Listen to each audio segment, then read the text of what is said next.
ఈ వైభవ లక్ష్మీ పూజ వ్రత కథ.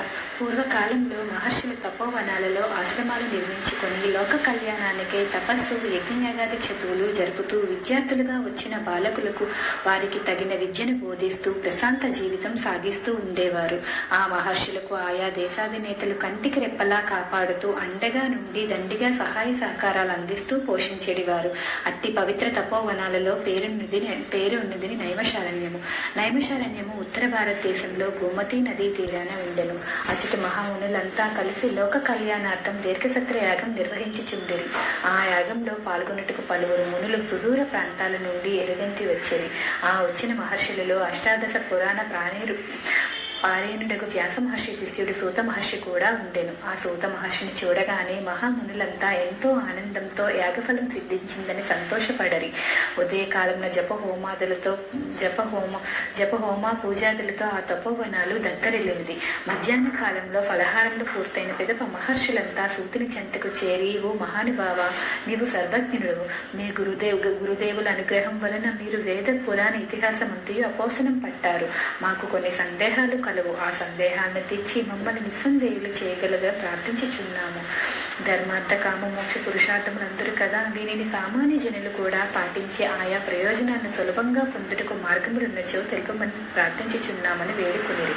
వెంటనే సూత మహర్షి ఆ మునిమండలితో, తపోధనులారా, మీరు మంచి ప్రశ్నే వేశారు. మీరు అడిగినది లోక కళ్యాణానికి ఎంతో ఉపయోగకరమైనది. సావధానంగా వినుడని ఇట్లు చెప్పనారంభించాను. మునులారా, పురుషార్థంలో మొదటిది ధర్మము. మానవుడు ధర్మ మార్గం సంచరించేటప్పుడు ప్రథమ కర్తవ్యం.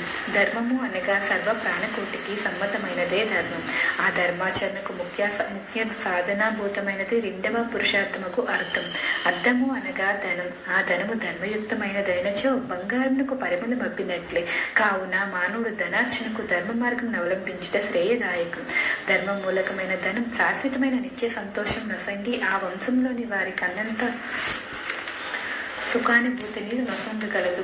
కావున మానవుడు తాను సంపాదించిన ధనంలో కొంత కుటుంబ పోషణకు, కొంత ధర్మార్చనకు వినియోగించవలేను. అట్లు కాగా సంపాదించిన ధనం అంతయు మానవుడు కుటుంబ పోషణకు, సుఖానుభూతికి కూడబెట్టుటకు తలంచినచో దాని వలన కష్టములే గాని సుఖం ఏమాత్రమూ కలగదు. అందువలన మానవుడు సంపాదించిన ధనంలో కొంత భాగం ధర్మ కార్యక్రమాలకై వెచ్చించినచో సుఖానుభూతి పొందగలరు. దీని వలన మానవుడు నిత్య తృప్తుడే సుఖ సంతోషాలతో శాశ్వత ఆనందం పొందుటకు అవకాశం లభించును అని పలుకుచుండగా కొందరు మునులు సూత మహర్షితో, స్వామి, భగవంతుడు మానవులలో కొంతమందిని ధనవంతులుగాను కొంతమందిని దరిద్రులుగాను సృజింపనేలా? అందరినీ ఒకే విధంగా సృజింపవచ్చు కదా, ఈ పక్షపాత బుద్ధి ఎలా అని ప్రశ్నింప సూత మహర్షి ఇట్లనెను. ఓ మునులారా, భగవంతుడి దృష్టిలో ఏ విధమైన పక్షపాతము లేదు. భగవంతుడు అందరినీ ఒకే విధంగా సృష్టించెను. కానీ ఆయా ప్రాణులు పూర్వజన్మ ప్రారంభమును అనుసరించి కష్ట సుఖములు వారికి కలుగుచున్నవి. దీనికి ఉదాహరణగా సుశర్మోప్యాఖ్యాతం వినిపించదను, శ్రద్ధగా వినుడు అని ఈ విధంగా చెప్పనారంభించను. అవంతి దేశాన సుశర్మ అను బ్రాహ్మణుడు కలడు. అతడు చతుర్వేదములను, షట్శాస్త్రములను క్షుణ్ణంగా అభ్యసించిన పండిత పరిషత్తులో మహాపండితుడిగా గెలుపొంది అపర సరస్వతి అవతారమని పలువురు మన్ననలు పొందెను. కాశ్మీర దేశం నుండి ఎరుగంచిన పరాశరుడకు పండితోత్తముడిగా సుశర్మను తమ కుమార్తెకు శారదాదేవి నొసంగి వివాహం గావించెను. అవంతి దేశాధిపతి సుశర్మ గంగా తీరంనున్న గురుకులమునకు అధ్యక్షునిగా చేసి గౌరవించెను. మహాపండితుడకు సుశర్మ గురుకులంలోనున్న విద్యార్థులకు విద్య బోధన చేయుచు కాలం గడుపుచుండెను. దేశంలో ఆ గురుకులముకు మంచి పేరు ప్రఖ్యాతులు వ్యాపించెను. క్రమంగా ఆ గురుకులంలో విద్య పూర్తి చేసిన పలువురు విద్యార్థులు దేశాలలో తమ ప్రతిభా పాండిత్యాలు ప్రదర్శించి అఖండ సన్మానాలంది అంతులేని ధనమర్చించిరి. పిదప కొంతకాలంకు ఆ పండితులెల్లరూ తమ గురువుకు సుశర్మకు తమ భక్తి ప్రవర్తనలు తెలుపుటకు గురుకులంకు వచ్చి సుశర్మ పాదాలపై పడి, మీ అనుగ్రహంనే మేమింత అఖండ కీర్తి ప్రతిష్టలతో పాటు అపార ధనమర్చించినామని చెప్పి ఆ అమూల్య వస్త్రాభరణాలను, సువర్ణ నాణ్యాలను గురుదేవులకు కానుకగా సమర్పించిరి. కానీ సుశర్మ ఆ శిష్యులతో, మీ భక్తి ప్రవర్తనలకు నేను చాలా సంతోషించితిని. నాకు ఈ సువర్ణ నాణ్యాలు కానీ అమూల్య వస్త్రాభరణాలు కానీ సంతోషం నీయజాలవు. వీనిని నేను ముట్టను. నాకు సంపదల మీద ఏ విధమైన ఆశ లేదు. వీనిని మీరు తీసుకువెళ్ళి వెళ్ళి సుఖముగా నుండురు. నా కీర్తి ప్రతిష్టలు నలువైపులా వ్యాపింపజేసిరి, అదే నేను కోరుచుంటిని అని పలికి ఆ సంపదను తిరస్కరించెను. శిష్యులు ఎన్ని విధాలుగా బతిమలాడెను. ఆ పండితోత్తముడు సంపదలు స్వీకరించకపోవటచే వారు గురువులను నొప్పింపలేక మిన్నకుండిరి. పిదప వారు గురువులకు తెలియకుండా గురుపత్నియకు శారదాదేవికి కానుకలను అందించి తృప్తిగా వెళ్లిపోయేది. శారదాదేవి సుశీలసంగిన అపార ధన సంపదను భర్తకు తెలియకుండా దాచి ఉంచి వారిని ఏ విధంగా బహిర్గతం చేయవలని ఆలోచించుచూ కాలం గడుపుచుండెను. ఒకానొక దినమున ఏకాంతంలో ఉన్న సుశర్మ చెంతకు శారదాదేవి వచ్చి, నాదా, మిమ్మల్ని ఒక మాట అడగవల్లని చాలా రోజుల నుండి తలంచుచుంటిని, అడగమందురా అని ప్రశ్నింపగా అతడు నీ ప్రశ్న ఏదో తెలుపమనెను. వెంటనే ఆమె, నాదా, మీ శిష్యులు పలువురు దేశాలలో అఖండ కీర్తి ప్రతిష్టలతో పాటు అపార ధన సంపదలు గడించిన సంగతి మీకు తెలిసిందే కదా. మీ శిష్యులంతటి కీర్తి ప్రతిష్టలతో పాటు అపార ధన మీరు సర్వస్వం వదిలే కూపస్తక మండూకం వల్లే ఈ గురుకులంలో నమ్ముకుని దినపత్యంతో కాలక్షేపం చేయుట భాగ్యముగా నున్నదా. మీకు ధనధాన్యాలపై ఆశ లేకపోవచ్చు, కానీ నేను నా పిల్లలు ధనహీనులుగా బతుకుట దుర్భరంగా నున్నది.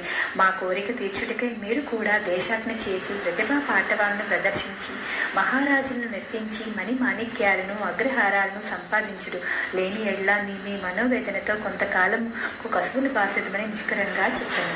అంతటా మహాపండితోత్తముడు, ఓ శారద, ధనము శాశ్వతం కాదు, దానివల్ల సుఖమే పొందలేవు, దుఃఖము కలిగించును.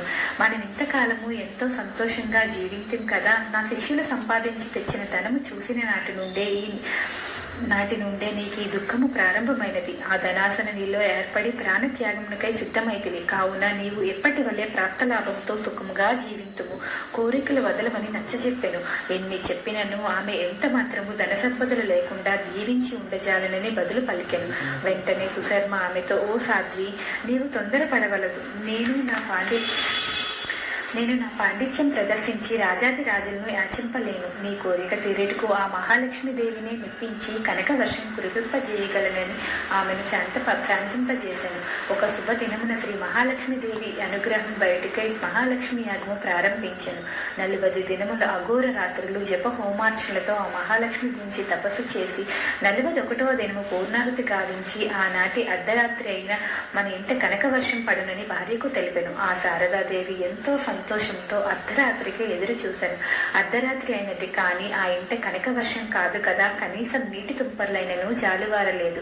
క్రమంగా తెల్లవారుజాము వచ్చాను. అప్పుడు శారదాదేవి సుఖనిద్ర నుండి మేల్కొని సుశర్మ చెంతకు చేరి, నాదా, మీ మాటలు నీటి మూటలైన కనక వర్షం కాదు కదా, కనీసం నీటి తుంపర్లు కూడా పడలేదు. రాత్రంతా సుఖనిద్ర మాని రెప్పపాటు కూడా వేయక ఎదురు చూసి తిని నా ఆశలు అడియాసలైనవి. నేనెంత దురదృష్టవంతురాలని. మీ వంటి బూటకులాడు భర్తను కట్టుకొని నేను మోసపోతుని. మీ కండ్లెదిటే నేను ప్రాణత్యాగం చేసేదను అని పలుకగా ఆ పండితోత్తముడు తన భార్యతో, ఓ శారద, నీకు మహాలక్ష్మిని ఉద్దేశించి భక్తి శ్రద్ధలతో అఖండ తపమునర్చితిని. ఆమె మీ కండ్లెదిటే నేను ప్రాణత్యాగం చేయుదును అని పలుకగా ఆ పండితోత్తముడు తన భార్యతో, ఓ శారద, నేను మహాలక్ష్మిని ఉద్దేశించి భక్తి శ్రద్ధలతో అఖండ తపమునర్చితిని. ఆమెకు నాపై కరుణ కలగలేదు, అసత్యవాదిగా నాకు పేరు తెచ్చినది. ఆ మహాలక్ష్మిని నా కండ్లెదిట అభిచార హోమము చేసి బూడిద పాలు గావించెదను అని ఘోర శపథము గావించి ఉదయకాలంన అభిచార హోమంకు సంసిక్తుడై సుశర్మ నల్లని వస్త్రములు ధరించి రౌద్ర రూపముతో అభిచార హోమను ఉపక్రమించగా వేప సమిధలను అగ్నిలో వేల్చి ఆరంభించెను. అగ్నిదేవుల్లో రౌద్ర రూపం చెరపడినట్లు నీలి కాంతులతో అగ్ని ప్రజ్వలిల్లుచుండెను. ఆ సమయంలో సుశర్మ తాటి ఆకుపై గంటముతో తన ఇంతకాలము తపస్సు చేసిన మహాలక్ష్మి మంత్రమును బీజాక్షములతో లిఖించి ప్రాణప్రతిష్ఠ గావించి దానిని ఆ అగ్నిగుండంలో హోమము చేయుటకు సంసిద్ధుడిగా ఉండగా దూరం నుండి, ఓ సుశర్మ, నీవు హోమము ఆపుము అని ఒక స్త్రీ ఆర్తనాదం కన్నకరోరంగా వినిపించినది. వెంటనే సుశర్మ హోమము ఆపి ఆర్తనాదం వినబడ్డ దుక్కుకు చూడగా ఒక స్త్రీ జుట్లు విరబోసుకొని మలిన వస్త్రములతో కాంతిహీనమైన దేహ సౌందర్యంతో ఎదురు వచ్చి హోమం ఆపమని కోరెను. వెంటనే సుశర్మ, అమ్మ, నీవెవరు?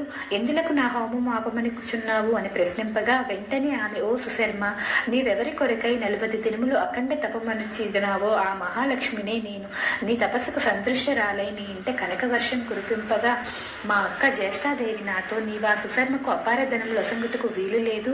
అతడు పూర్వం 7 జన్మలలో ఎవరికి ఏమీ దానమివ్వలేదు, ఎవరికి ఏమీ పెట్టలేదు. ఆ దోషము వలన ఈ జన్మలో దరిద్రుడిగా ఉండవలేను. ఈ తపఫలము అతడికి మరో జన్మలో రాజసంపదలు సంపాదించునని అడ్డగించెను.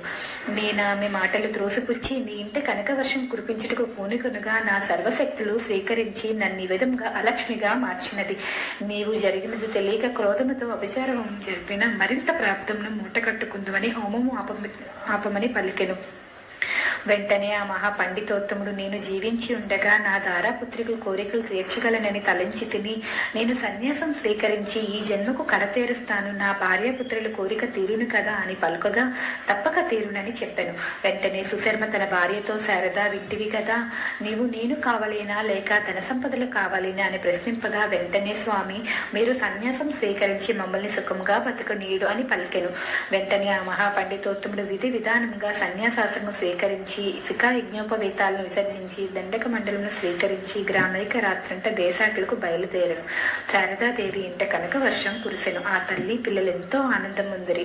ఎదురునున్న మహాలక్ష్మి ఎప్పటి వలె వెలుగుంది. దేశాటనకు బయలుదేరిన ఆ సన్యాసి ఎదుట నిలిచి ఓ పరివ్రాజక, నీ వలన నేను ఒక కొత్త అవతారం ఎత్తితిని.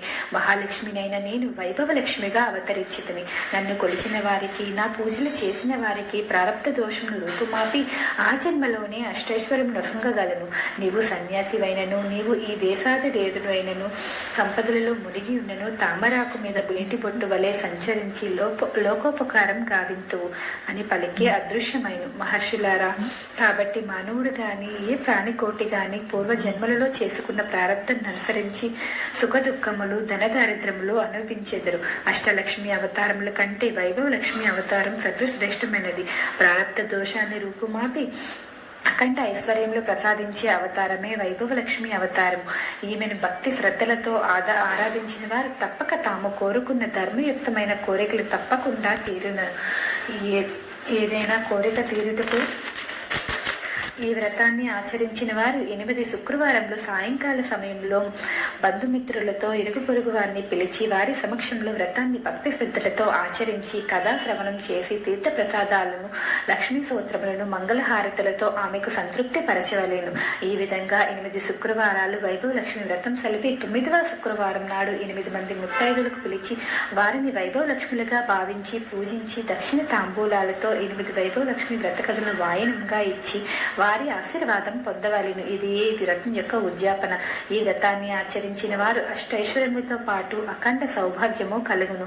ఇందే విధమైన సందేహము లేదు అని సూత మహర్షి మహామునులకు వినిపించును. శ్రీ వైభవ లక్ష్మి వ్రత కథ సంపూర్ణం. శ్రీ మహాలక్ష్మి అష్టకం. ఓం నమస్తే మహామాయే శ్రీపీఠే సురపూజితే శంకుచక్ర గదా హస్తే మహాలక్ష్మి నమస్తుతే. నమస్తే గరుడారూఢే డోలాసర భయంకరి సర్వపాపే హరే దేవి మహాలక్ష్మి నమస్తుతే. సర్వజ్ఞే సర్వవందేషు సర్వదుష్ట భయంకరి సర్వదుఃఖే హరే దేవి మహాలక్ష్మి నమస్తుతే. సిద్ధి బుద్ధి ప్రదే దేవి భక్తి ముక్తి ప్రదాయిని మంత్రమూర్తే సదా దేవి మహాలక్ష్మి నమస్తుతే. ఆదంతే రహితే దేవి ఆదిశక్తి మహేశ్వరి యోగ్య సంభూతే మహాలక్ష్మి నమస్తుతే. సూత్ల సూక్ష్మే మహారౌద్రే మహాశక్తి మహోదరి సర్వపాపే హరే దేవి మహాలక్ష్మి నమస్తుతే. పద్మసనేసితే దేవి పరబ్రహ్మ స్వరూపిణి పరమేశి జగన్మాత మహాలక్ష్మి నమస్తుతే. శ్వేతాంబరధరే దేవి నానాలంకార భూషితే జగత్స్థితే జగన్మాత మహాలక్ష్మి నమస్తుతే. మహాలక్ష్మి అష్టకం స్తోత్రం యా పఠేదప్తి మంత్రః సర్వసిద్ధి మహాప్నోతి రాజ్య ప్రాప్నోతి సర్వదా. ఏకకాలే పఠేతిత్యం మహాపాప వినాశనం త్రికాలే యా పఠేతిత్యం దండాన్య సమానిత త్రికాలే యా పఠేతిత్యం మహాశత్రు వినాశనం మహాలక్ష్మి భవేతిత్యం ప్రసన్నవర్ధో శుభా. ఇది శ్రీ మహాలక్ష్మి అష్టకం స్తోత్రం సంపూర్ణం.